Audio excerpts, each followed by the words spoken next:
আলাইকুম। এডুকেশন ডিকশনারির পক্ষ থেকে তোমাদের সবাইকে জানা হচ্ছে আন্তরিক শুভেচ্ছা।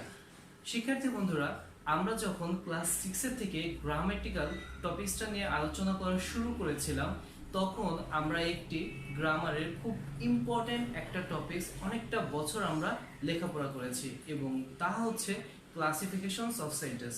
তো ক্লাসিফিকেশন অফ সেন্টেন্সটা হচ্ছে 5টি সেন্টেন্সের সমন্বয়ে গঠিত হয়। তো 5টি সেন্টেন্স কি? সেগুলো হচ্ছে আমাদের affirmative, interrogative, imperative, optative and exclamatory. এই 5টি সেন্টেন্স থেকে আজকে ইন্টারোগেটিভ সেন্টেন্স নিয়ে আমরা আলোচনা করব। কি আলোচনা করব? সেটি হচ্ছে ইন্টারোগেটিভ সেন্টেন্সের অ্যাক্টিভ ভয়েসকে প্যাসিভ ভয়েসে রূপান্তর করার যে রুলসগুলো, শর্ট টার্ম মেথডগুলো, তাই আজকে আমরা আলোচনা করব। সো আজকের আমাদের ক্লাসটা যা নিয়ে সাজানো হয়েছে সেই ক্লাসে চলে যাচ্ছি। তো আজকে যেহেতু আমাদের ইন্টারোগেটিভ সেন্টেন্স নিয়ে আলোচনা করতে হবে, ইন্টারোগেটিভ সেন্টেন্স, তো আলোচনা করবার পূর্বে আমরা একটু জেনে নেই যে ইন্টারোগেটিভ সেন্টেন্সটা বিষয়টা কি। ইন্টারোগেটিভ সেন্টেন্স হচ্ছে কোনো কিছু প্রশ্ন করা হলে। শিক্ষার্থী বন্ধুরা, আমরা যখন কাউকে কোনো রকম প্রশ্ন করি, তখন আমরা যে বিষয়গুলো ইউজ করে কোশ্চেনগুলো করে থাকি, তাই হচ্ছে আমাদের ইন্টারোগেটিভ সেন্টেন্স। এখন ইন্টারোগেটিভ সেন্টেন্স আমরা কিভাবে কোন কোন মেথডে করতে পারি? ইন্টারোগেটিভ সেন্টেন্স আমরা দুটি মেথডে করে থাকি। একটি হচ্ছে WH কোশ্চেনস এবং আরেকটি হচ্ছে অক্সিলারি ভার্বস। তো এই WH কোশ্চেনস এবং অক্সিলারি ভার্ব দিয়ে কিভাবে আমরা ইন্টারোগেটিভ সেন্টেন্সটা তৈরি করে অ্যাক্টিভ ভয়েসকে প্যাসিভ ভয়েসে রূপান্তর করি, তাই আজকে আলোচনা করব। তো আলোচনা করার পূর্বে শিক্ষার্থী বন্ধুরা, আজকে আমরা একটি এক্সাম্পল দিয়ে আমাদের ক্লাসটা শুরু করি। এক্সাম্পলটা হচ্ছে, ধরো এই এক্সাম্পলটা একদম ইজি একটা এক্সাম্পল, সেটা হচ্ছে হ্যাভ ইউ ইটেন রাইস। দেখো, তো এখানে আমরা একটি বিষয় লিখেছি, সেটি হচ্ছে হ্যাভ ইউ ইটেন রাইস। তো এই হ্যাভ ইউ ইটেন রাইস এর মধ্যে কি কি বিষয় আছে তা আমরা একটু দেখি। তো হ্যাভটা কি? হ্যাভটা হচ্ছে আমাদের অক্সিলারি ভার্ব, ইউটা হচ্ছে আমাদের সাবজেক্ট, ইটেনটা হচ্ছে আমাদের ভার্ব মানে মেইন ভার্ব, রাইসটা হচ্ছে আমাদের অবজেক্ট। তো এই হচ্ছে আমাদের এটার এক্সাম্পলের যে ক্লাসিফিকেশন গুলো। তাই তো আমরা এক্সাম্পলের হ্যাভ দিয়ে শুরু করেছি, দ্যাট মিন্স অক্সিলারি ভার্বের ইন্টারোগেটিভ সেন্টেন্স আমরা করছি। আর আরেকটু বোঝার উপায় হচ্ছে এখানে প্রশ্নবোধক চিহ্ন আছে। তো আমরা এটাকে কিভাবে প্যাসিভ ভয়েসে রূপান্তর করব তা আগে দেখছি। তো প্যাসিভ ভয়েসে রূপান্তর করার পূর্বে আমরা যখন ম্যাথ করি, তখন দেখা যায় আমরা কিছু রাফ করে দেই। তো এইটাই ঠিক সেভাবে আমরা রাফ করে নেব, যেন আমাদের কোনো রকম ভুল না হয়। তো কি করা যাক? এই হ্যাভটাকে আমরা কান ধরে ভিতরে ঢুকিয়ে দিই। তো ভিতরে ঢুকিয়ে দিলে কি হয় দেখো তো, ইউ হ্যাভ ইটেন রাইস। তো আমাদের এই বিষয়টা হয় ইউ হ্যাভ ইটেন রাইস। হ্যাভটাকে জাস্ট আমরা একটু পরিবর্তন করি, এখানে ইউ এর পরে মানে সাবজেক্ট আগে ইউজ করেছি, তারপর আমরা অক্সিলারি ভার্বটা ইউজ করেছি। তো এটি কোন ফর্মে আছে? এটি অবশ্যই আমাদের অ্যাক্টিভ ফর্মে আছে। ঠিক আছে, ইউ হ্যাভ ইটেন রাইস এটা আমাদের অ্যাক্টিভ ফর্মে আছে। এখন এটাকে যদি আমরা প্যাসিভ করতে চাই, তাহলে আমাদের কি হবে? এটাকে আমরা প্যাসিভ করতে চাইলে আমাদের ফার্স্ট যে ভিডিওটা ছিল, সেই ভিডিওতে আমি বুঝিয়েছিলাম অবজেক্টকে সাবজেক্ট করতে হবে। তো এখানে অবজেক্ট হচ্ছে এটা, তো এটাকে আমরা সাবজেক্ট করি রাইস। এখন যেহেতু আমাদের এখানে অক্সিলারি ভার্ব আছে, তো আমরা এই অক্সিলারি ভার্বটাকে দিয়ে কাজ করব, রাইস হ্যাভ। এখন আমরা এটা বলেছিলাম, যদি আমাদের কি থাকে, যদি আমাদের ভার্বের পাস্ট পার্টিসিপল ফর্ম থাকে, এই যে ভার্বের V3 পাস্ট পার্টিসিপল ফর্ম থাকে, তাহলে আমাদের বিন ব্যবহৃত হবে। ঠিক আছে, তো আমরা এখানে কি করব? তাহলে এখানে আমরা বিন ব্যবহৃত করব ভার্বের পাস্ট পার্টিসিপল ফর্ম দেখে। এই যে বিন ব্যবহৃত করলাম, তারপর আমরা কি ব্যবহার করব? ভার্বের পাস্ট পার্টিসিপল ফর্ম, তাহলে ইটেন। ঠিক আছে, পাস্ট পার্টিসিপল ফর্ম দেখে বিন ব্যবহৃত করলাম, তারপর ভার্বের পাস্ট পার্টিসিপল ফর্ম ব্যবহার করলাম। শিক্ষার্থী বন্ধুরা, এতটুকু তোমরা একটু ক্লিয়ারফুল জেনে রাখবে, যদি একটি সেন্টেন্সে দুটি ভার্ব থাকে, একটি ভার্বের সাথে আইএনজি, পরবর্তী ভার্বের পাস্ট পার্টিসিপল ফর্ম বসে। তো আমরা এখানে ভেবে নিচ্ছি যে এই সেন্টেন্সে আমাদের ভার্বের সাথে আইএনজি আছে, দ্যাটস ওয়াই পরবর্তী সেন্টেন্সে পাস্ট পার্টিসিপল ফর্ম। তারপর এটি বলতে পারো যে এখানে যেহেতু বিন আছে, তার জন্য ভার্বের পাস্ট পার্টিসিপল ফর্ম বসাতে পেরেছি। তার রাইস হ্যাভ বিন ইটেন। এখন আমরা এখানে বাই ব্যবহৃত করব, আচ্ছা পেন হয়ে গেছে, তো এটা দিয়ে করি। Rice have been eaten by, এখানে ইউটা এখানে আবার বসলো। ঠিক আছে, তো এই হচ্ছে আমাদের কি প্যাসিভ যে ফর্মটা, সেই প্যাসিভ ফর্মে এখন আমরা কাজ করলাম। কিন্তু আমাদের কোশ্চেন কিন্তু এটা ছিল না, আমাদের কোশ্চেন ছিল অ্যাক্টিভ ভয়েসে ইন্টারভিউ সেন্টেন্সের অ্যাক্টিভ ভয়েসে কিভাবে প্যাসিভ ভয়েসে রূপান্তর করা যাবে। তো আমরা এটাকে প্যাসিভ ভয়েসে যদি রূপান্তর করি তাহলে এখন কি হবে, এই অক্সিলারি ভার্বটা আমরা সামনে নিয়ে আসব। Have rice been eaten by you, এই হচ্ছে আমাদের ইন্টারভিউ সেন্টেন্সের অ্যাক্টিভ কে প্যাসিভে রূপান্তর। শিক্ষার্থী বন্ধুরা, আমরা আরেকবার একটু ক্লিয়ারফুলি জেনে নেই।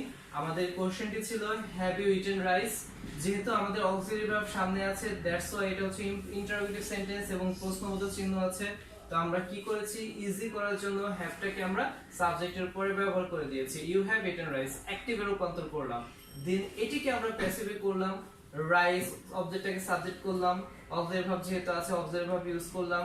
ভার্ব এখানে ভার্বের পাস্ট পার্টিসিপল ফর্ম দেখে আমরা বিন ব্যবহৃত করলাম, তারপর ভার্বের পাস্ট পার্টিসিপল ফর্ম ব্যবহার করলাম, বাই ব্যবহৃত করলাম, ইউ এর অবজেক্ট যেটা ইউ দেখলাম, এটা হচ্ছে প্যাসিভ ফর্ম। এবং আমাদের যেহেতু ইন্টারোগেটিভ সেন্টেন্সের অ্যাক্টিভ কে প্যাসিভ করতে বলেছিল, তাই অক্সিলারি ভার্বটাকে আমরা সামনে ইউজ করলাম, বাকি যা আছে সব সেম।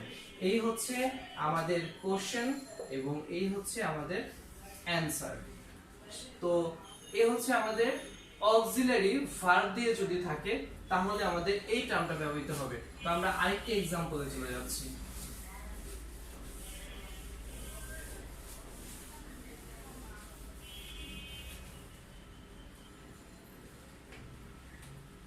তো ডাবলএইচ কোশ্চেন দিয়ে আমাদের তুলনামূলকভাবে তেমন যে একটি কোশ্চেন আসে তেমন কোনো কোশ্চেন আসে না।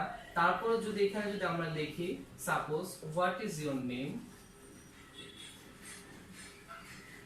ঠিক আছে, হোয়াট ইজ ইওর নেম, এটা যদি আমরা লিখি এটাকে আমরা কিভাবে অ্যাক্টিভ কে মানে তোমার ইন্টারোগেটিভ সেন্টেন্স এখানে অ্যাক্টিভ ভয়েসে কিভাবে প্যাসিভ ভয়েসে রূপান্তর করা যায়, তাহলে এটা কিভাবে হবে দেখো।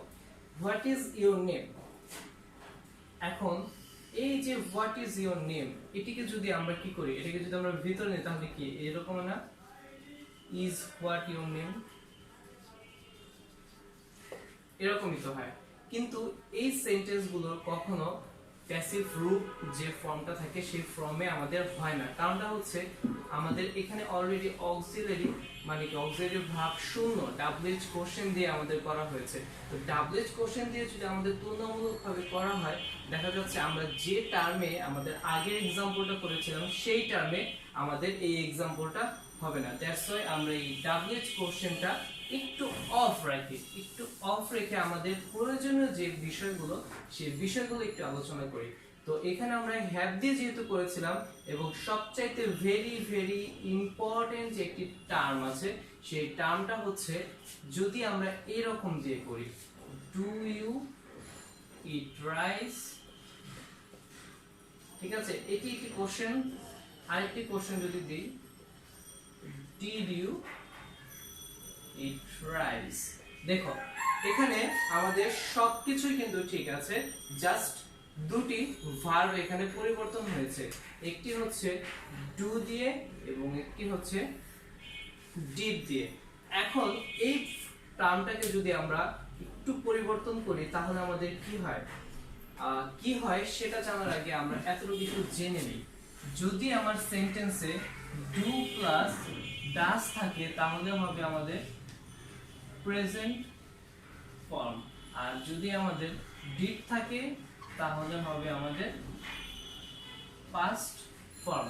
এখন ডু আর ডাস দুটি যদি আমরা প্রেজেন্ট ফর্মে ইউজ করি তাহলে আমাদের এখানে একটুখানি প্রবলেম হয়ে যায়। কি প্রবলেম হয়ে যায়, কোথায় ডু ব্যবহার করব কোথায় ডাস ব্যবহার করব।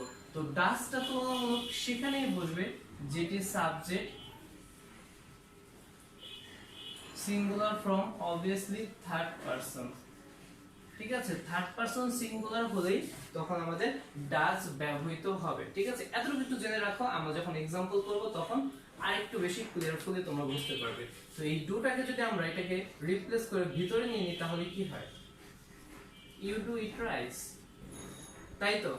এটি হ্যাঁ অবশ্যই এটি, কিন্তু অবশ্যই আমাদের এই অ্যান্সারটা হবে না। কারণটা হচ্ছে এখানে ডুটা হচ্ছে ইটটাকে রিপ্লেস করে, ঠিক আছে, এটাকে রিপ্লেস করে, দ্যাটস ওয়াই এটা অবশ্যই ডুটা প্রেজেন্ট ফর্মে আছে, তো আমাদের ইটটাও প্রেজেন্ট ফর্মেই আছে, তো আমাদের এটি আমাদের অ্যান্সার লিখতে হবে ইউ উইথ রাইস, ঠিক আছে। তো এটি হচ্ছে আমাদের কোন ফর্মে আছে, এটি আমাদের সেই অ্যাক্টিভে আছে। এখন এটাকে যদি আমরা প্যাসিভ করতে চাই তাহলে কি হবে, রাইজ যেহেতু ইটটা প্রেজেন্ট ফর্ম তাহলে ইজ, আনকাউন্টেবল নাউন দেখে সিঙ্গুলার ফর্ম হচ্ছে ইজ, তারপর ভার্বের পাস্ট পার্টিসিপল ফর্ম ইটেন, তারপর হচ্ছে বাই, তারপর হচ্ছে ইউ, এটা হচ্ছে প্যাসিভ ফর্ম। এখন আমাদের কোশ্চেন ছিল এটা, আমরা লিখবো অ্যানসার এটা, কারণ আমাদের অক্সিলারি ভার্বটা সামনে নিতে হবে। তাহলে এখানে হচ্ছে is rice eaten by you, এই হচ্ছে আমাদের ইন্টারোগেটিভ সেন্টেন্স, ঠিক আছে। এখন আমরা ডিডে যাই, ডিডটা একটু ক্লিয়ারফুলি বুঝি। এটা কি হবে, ইউ ডিড ইট রাইস, এটি অবশ্যই না, কারণটা হচ্ছে ঠিক আগের মতোই, এই ডিডটা ইটটাকে রিপ্লেস করছে। তো ডিডটা হচ্ছে আমাদের কোন ফর্মে আছে, ডিডটা হচ্ছে আমাদের পাস্ট ফর্মে আছে। তো এই পাস্টটাকে যখন আমরা এটার ভিতরে মূল ভার্বটাকে রিপ্লেস করব তখন আমাদের এই ভার্বটা আমাদের পাস্ট হয়ে যাবে, তাহলে কি হবে, ইউ এট রাইস, ঠিক আছে। একটু কনফিউশন লাগছে, আচ্ছা তোমাদের কনফিউশনটা একটুখানি ঠিক করে দিচ্ছি। দেখো আমরা যখন এই অ্যানসারটা দিই, হি গোস টু স্কুল, ঠিক আছে, হি গোস টু স্কুল, সে স্কুলে যায়। যখন আমরা এই অ্যানসারটা দিই তাহলে এটা কোশ্চেন কি হয়, দেখো তো কোশ্চেন কি এটা হয় না, সরি হচ্ছে ডাব্লু হবে, হোয়ার ডাজ হি গো, এরকম হয় না। তখন আমরা এই গোটা কোথায়, এখানে তো গোস ছিল, এই গো এর ইএসটা তখন এই যে এখানে মিলিত হয়, যখন আমরা এটাকে আমরা উঠিয়ে দেব তখন আমরা গোস হয়ে যায়, মানে এটা হচ্ছে রিপ্লেস ফর্ম, ঠিক আছে। তো এখানে যেহেতু ডিটা পাস্ট ফর্মে আছে, এটাকে আমি ইটের জায়গায় রিপ্লেস করলে এখন অ্যাট হয়ে যাচ্ছে, তাহলে ইউ অ্যাট রাইস। তো এটি এখন কোন ফর্মে আছে, সাবজেক্ট মূল verb past form plus object, obviously past indefinite টেন্সে আছে। তো এটা হচ্ছে আমাদের অ্যাক্টিভ। এটিকে যদি আমরা প্যাসিভ করতে চাই তাহলে কি হবে, রাইস, যেহেতু এটা পাস্ট ফর্মে আছে তাহলে ওয়াজ আর ওয়ার এর যে কোনো একটি বসবে। ওয়াজটা হচ্ছে আমাদের সিঙ্গুলার ফর্মে আসে, যেহেতু rice uncountable noun singular form, এর জন্য আমরা রাইসের পর ওয়াজ ব্যবহার করব, রাইস ওয়াজ, ভার্বের past participle form eaten by you. কখনো কিন্তু আবার অ্যাট দিয়ে দিও না, তাহলে কিন্তু তোমাদের অ্যানসারটা হবে না। এটা হচ্ছে আমাদের প্যাসিভ। এখন আমরা এই ওয়াজটাকে আবার সামনে নিয়ে আসি, ওয়াজ রাইস ইটেন বাই ইউ, এই হচ্ছে আমাদের ইন্টারোগেটিভ যে ফর্মটা, সেই ইন্টারোগেটিভ ফর্মের অ্যাক্টিভ ভয়েসকে প্যাসিভ ভয়েসে রূপান্তর করার যে হিউজ যে স্ট্রাকচারগুলো, সেই স্ট্রাকচারগুলো দেখা যাচ্ছে যখন আমরা এটা অ্যানসার করতে চাই। আমরা দেখে যাই মুখস্থ অনেক জায়গায় বলে যে তোমরা এটা মুখস্থ করে আসো, বা তোমরা এটা এভাবে আসবে, কিন্তু এটির একটি নির্দিষ্ট রুলস আছে, এবং ভেঙে ভেঙে যদি তুমি বুঝে রাখো দেখা যাচ্ছে পরবর্তীতে তোমার এটা ভুলে যাওয়ার সম্ভাবনা খুবই কম থাকে। তার জন্য আমি এটা ভেঙে ভেঙে বুঝিয়ে দিয়েছি, তোমরা ফার্স্টে এটাকে ভেঙে ভেঙে ট্রাই করবে, দেন যখন এটির উপরে অনেক বড় একটি দক্ষতা অর্জন করবে তখনই তোমরা এই কোশ্চেন এবং ডিরেক্ট পরীক্ষার খাতায় অ্যানসারটা লিখে ফেলবে, ঠিক আছে। তো আজকে আমরা ইন্টারোগেটিভ সেন্টেন্সের অক্সিলারি ভার্বস নিয়ে কিভাবে কি হয় তাই আলোচনা করলাম। আমাদের নেক্সট যে বিষয়টা থাকবে সেই নেক্সট বিষয়ে আমরা এই যে WH কোশ্চেনের যে বিষয়টা ছিল আমরা এখানে ইউজ করিনি, এখন পর্যন্ত ইউজ করিনি, সেটি নিয়ে আমরা একটু আলোচনা করব। দেন আমাদের লাস্ট যে টার্মটা আছে এই সেন্টেন্সের ইম্পারেটিভ, সেই ইম্পারেটিভ সেন্টেন্স নিয়ে আলোচনা করব। তো শিক্ষার্থী বন্ধুরা, আজ এই পর্যন্তই। আজকের ক্লাসে নিয়ে যদি কোনো রকম কোনো প্রশ্ন থাকে বা কোনো কিছু জানা থাকে অবশ্যই তোমরা কমেন্ট সেকশনে জানাবে। তোমাদের প্রতিটি কোশ্চেন আমরা উত্তর দেওয়ার জন্য এখানে বসে আছি। হ্যাঁ, অবশ্যই বসে আছি, কারণ তোমাদের কোশ্চেনই হচ্ছে আমাদের জন্য প্রতিটি চ্যালেঞ্জ, যে তোমাদের প্রতিটি কোশ্চেনের আমরা উত্তর দিতে সক্ষম কিনা, ঠিক আছে। তো আজকে ক্লাসটা এই পর্যন্তই, ক্লাসটা আর বড় করছি না।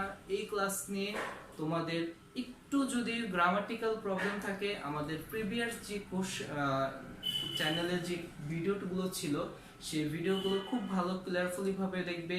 এটি হচ্ছে ট্রান্সফরমেশন সেন্টেন্সের সেকেন্ড পার্ট। ফার্স্ট পার্টে আমরা কিভাবে কি আলোচনা করেছিলাম তা যদি একটু ভালো করে দেখে আসো এই পার্টটা খুব ইজিলি বুঝতে পারবে। ঠিক আছে, তো আজ এ পর্যন্তই শিক্ষার্থী বন্ধুরা। Always I say stay home.